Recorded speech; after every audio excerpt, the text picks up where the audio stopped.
Soy Guillermo Boza, profesor principal del Departamento Académico de Derecho de la Universidad Católica y especialista en Derecho Laboral.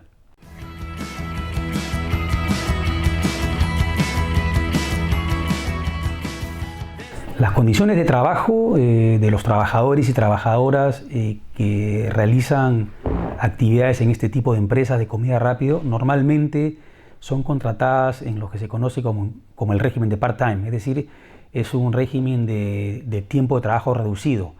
En el Perú, aquellos trabajadores y trabajadoras que su actividad es menor a 4 horas diarias o 24 horas a la semana no tienen reconocidos importantes derechos laborales, ¿no? En primer lugar, y el más importante, es la protección frente al despido arbitrario, es decir, que en cualquier momento pueden ser despedidos sin ninguna justificación o simplemente al vencimiento de su contrato no se les renueva el mismo. En segundo lugar, tampoco tienen derecho a la compensación por tiempo de servicios o CTS, que en el Perú es un beneficio económico importante. Y finalmente, tienen el derecho de vacaciones o descanso anual reconocido de manera reducida. No tienen 30 días de descanso al año como el resto de trabajadores, sino únicamente un mínimo de 6 días continuos de descanso al año.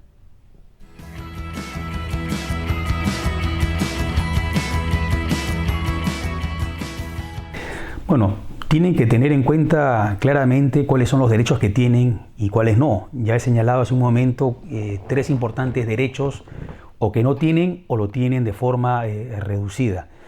Pero acá creo que es importante señalar algo, que en este tipo de actividades, en este sector de la economía, de las empresas que se dedican a expender comida rápida, también conocida como fast food, en ocasiones ocurre algo que considero que es grave. O sea, a un trabajador o a una trabajadora normalmente se le contrata en ese régimen, es decir, formalmente su jornada de trabajo es de menos de 4 horas, por ejemplo, 3 horas 45 minutos, 3 horas 50 minutos diarios o de menos de 24 horas a la semana. Y en consecuencia, esto hace que no tengan los derechos que ya he señalado. Sin embargo, en la realidad, muchas veces a estos mismos trabajadores se les exige trabajar horas extras o trabajo en sobretiempo en un promedio de 4 horas diarias, con lo cual en la realidad, no formalmente, pero en la realidad terminan realizando una jornada ordinaria de 8 horas diarias o de 48 horas semanales, con lo cual deberían estar en consecuencia sujetos al régimen general y tener todos los derechos que cualquier trabajador y trabajadora del régimen general tienen, ¿no? Es decir, ¿qué sucede en consecuencia? Formalmente está en un régimen part-time con menores derechos, pero en la práctica únicamente se le pagan, cuando se le pagan las horas extras, ¿no?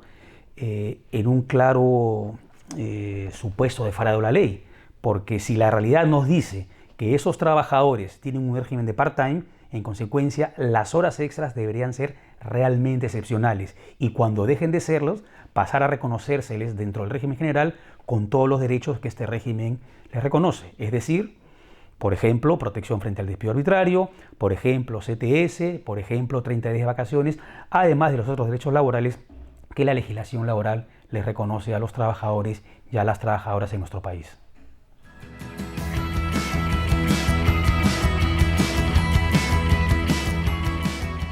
El hecho que últimamente se venga denominando colaboradores a los trabajadores no oculta ningún régimen laboral diferente al general o al particular que le corresponda a esas personas.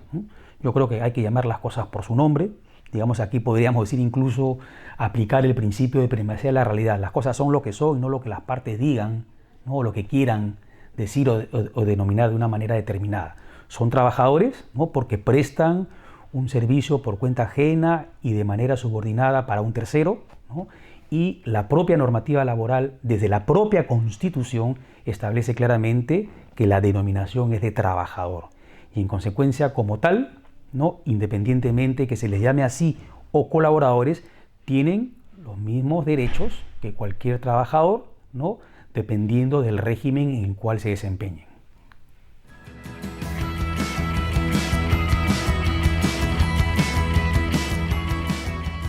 La verdad no conozco exactamente en qué régimen se encontraban.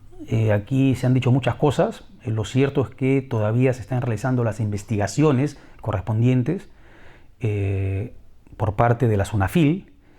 Aquí lo que habría que pedir es que la SUNAFIL actúe de manera rápida, célere y que ofrezca los resultados de la investigación, que se establezcan las responsabilidades correspondientes y que se aplique las consecuencias, ¿no? Y todo el rigor de la ley en este caso, si es que efectivamente hay responsabilidad de parte de la empresa por los hechos graves ocurridos. Pero más allá del régimen en el que se encontraban, porque las noticias señalan, por ejemplo, que realizaba una jornada inclusive de 12 horas diarias, ¿no? Es decir, puede que formalmente, insisto, pueden, esto incondicional porque no hay mayores datos todavía sobre el particular, hayan estado contratados, como suele ocurrir en empresas de este tipo, en un régimen part-time, y que se les haya estado haciendo trabajar, digamos, en sobretiempo, horas extras, digamos, más allá de lo debido, ¿no? Conforme a lo que ya he señalado anteriormente. Pero creo que, insisto, más importante que esto es poner de relieve las circunstancias del fallecimiento de estos trabajadores, que aparentemente la empresa habría incumplido medidas de seguridad y salud en el trabajo, ¿no? Esto es algo evidentemente que también tendrá que establecerse en las investigaciones correspondientes. Pero más allá del caso concreto, creo que pone en evidencia un problema latente en nuestro país, y es que lamentablemente se han reducido los estándares de protección en materia de seguridad y salud en el trabajo, lo que hace que muchas empresas no actúen preventivamente, no capaciten a sus trabajadores o sencillamente no cumplan con las normas sobre la materia, propiciando, ocasionando este tipo de incidentes, ¿no? No siempre mortales, como lamentablemente en este caso, pero son situaciones que ponen en riesgo la seguridad, la salud y evidentemente también la vida de los trabajadores y las trabajadoras. En consecuencia, creo que hay que poner de relieve esta situación, ¿no? Las primeras normas que se dieron en los orígenes del derecho al trabajo tienen que ver precisamente con temas de seguridad y salud ocupacional, ¿no? En los orígenes del derecho al trabajo me estoy remontando a fines del siglo XVIII, inicios del siglo XIX, en Europa fundamentalmente, donde surge el derecho del trabajo, pues habían altísimas tasas de accidentes de trabajo y muchos de ellos mortales, ¿no? Precisamente por la falta de medidas de seguridad y salud en el trabajo. Estamos hablando de 150, 200 años atrás y parece que no hemos aprendido la lección, a pesar de que estamos hablando de derechos fundamentales, no de los trabajadores, sino de las personas en general, ¿cierto? Como son los referidos a la seguridad, a la salud y a la vida de las personas. En consecuencia, yo creo que hay que tomar medidas inmediatas, no solo elevar los estándares de protección de los trabajadores en el ámbito de la seguridad y salud en el trabajo, no solo exigiendo el cumplimiento por parte de los empleadores de las normas correspondientes, de la capacitación de los trabajadores. Evidentemente los trabajadores tienen que saber cuáles son las medidas que tienen que adoptarse, cuáles son las cuestiones que pueden o no pueden realizar en este ámbito, que se les otorgue los implementos de seguridad correspondientes para realizar sus trabajos, ¿no? Y sobre todo que haya una adecuada y permanente fiscalización en este tema por parte de la SUNAFIL. Y esto supone sin duda dotar de mayores recursos a esa institución por parte del Estado y que puedan realizar las coordinaciones correspondientes con otras entidades estatales, con los actores privados más relevantes, para que de manera conjunta, coordinada, se puedan tomar medidas que reviertan esta situación en la que lamentablemente están muchas empresas y muchísimos trabajadores y trabajadoras en el Perú están expuestas a este tipo de situaciones que ponen en riesgo su seguridad, su salud y su vida.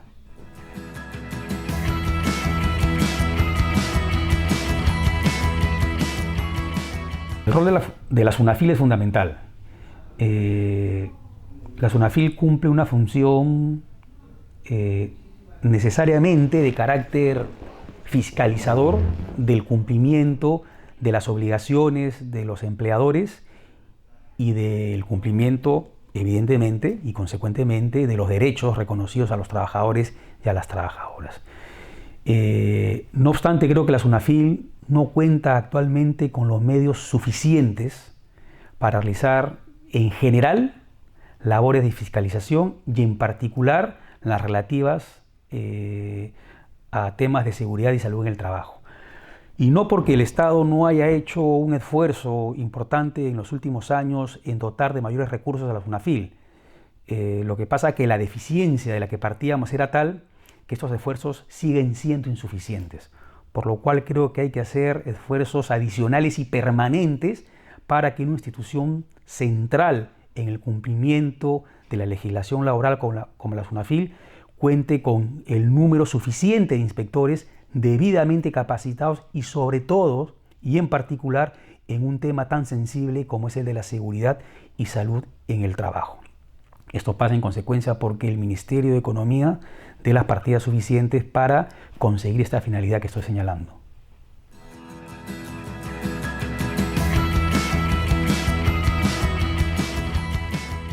Yo creo que el régimen part-time o de jornada de trabajo reducida no es malo en sí mismo. Es más, creo que ha cumplido una finalidad importante, por ejemplo, permitiendo en algún momento la inserción de la mano de obra femenina en el mercado de trabajo. En un país como el nuestro, donde todavía la mujer sigue siendo principalmente la responsable del trabajo en la casa, a la que se le encargan el mayor número de responsabilidades familiares, le ha permitido compartir estas responsabilidades con la necesidad de generar un ingreso familiar y en consecuencia un régimen de jornada reducida, de part-time, le viene muy bien, ¿no? Es decir, se trabajan 4 horas o menos de 4 horas al día o 24 horas a la semana y puede compartir esto, ¿no es cierto?, con las responsabilidades en la casa, ¿no? Permite también que la mano de obra juvenil, ¿no?, los jóvenes tengan acceso al mercado de trabajo y sobre todo a este tipo de sector de la economía, de las empresas de comida rápida, ¿no? Porque como son este tipo de empresas fundamentalmente las que utilizan este modelo part-time, les permite a los jóvenes generar ingresos para pagar sus estudios. Es decir, trabajan en principio, se supone, una jornada reducida, generan un ingreso y eso les permite también pagar sus estudios porque en este país el mayor número de jóvenes sus estudios no se los pagan sus padres, ¿no?, sino son ellos mismos los que generan un ingreso para poder solventar los estudios universitarios, técnicos, en fin, lo que fuese. Entonces, en sí mismo el régimen no es malo. Lo que creo que está mal es el diseño del régimen, es decir, que por el hecho que un trabajador o una trabajadora trabaje menos de 8 horas diarias o 48 horas a la semana, concretamente menos de 4 horas diarias o 24 horas a la semana, pierdan derechos importantísimos como la protección frente al despido arbitrario o como la compensación por tiempo de servicios o que se les reduzca el número de días de descanso anual, ¿no? No hay necesariamente o no tiene por qué haber una relación entre una cosa y la otra. Digamos, el factor para medir o para cuantificar concretamente los derechos de un trabajador es el ingreso que recibe.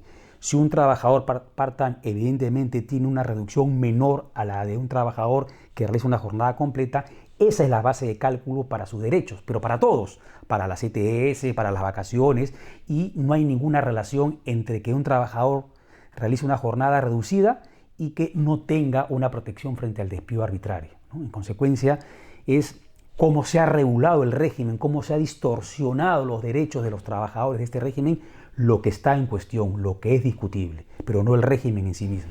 Quiero finalizar dando mis condolencias a las familias de Alexandra Porras y Carlos Campos por su sensible fallecimiento en unas circunstancias todavía no esclarecidas. Por eso creo que es importante que la SUNAFIL rápidamente emite el informe correspondiente, se establezcan las responsabilidades y también las sanciones que a esas responsabilidades correspondan. Creo que es la mejor manera de darle tranquilidad a las familias y sobre todo que también se puedan tomar las medidas correspondientes de cara a que situaciones como estas, penosas sin duda alguna, se vuelvan a repetir. Muchas gracias.